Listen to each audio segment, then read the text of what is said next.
Cinque Terre, located on the Italian Riviera, is a breathtaking destination that has captured the hearts of travelers from around the world. Comprised of 5 picturesque coastal villages: Monterosso al Mare, Vernazza, Corniglia, Manarola, and Riomaggiore, Cinque Terre offers a unique landscape that is both stunning and charming. The drone video not only showcases the beauty of the Cinque Terre from above, but also serves as a valuable tool for travel reviews and recommendations. The beauty of Cinque Terre lies in its rugged cliffs, colorful buildings, and crystal-clear waters.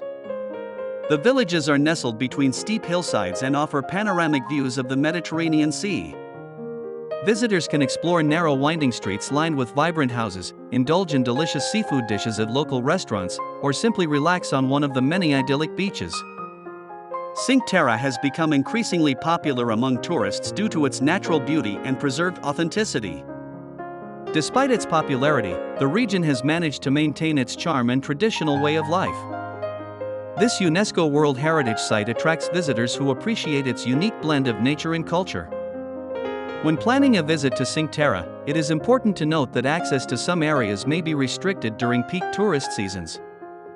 However, this should not deter travelers from experiencing the magic of this enchanting destination. In conclusion, Cinque Terre offers a captivating landscape filled with natural beauty and cultural richness.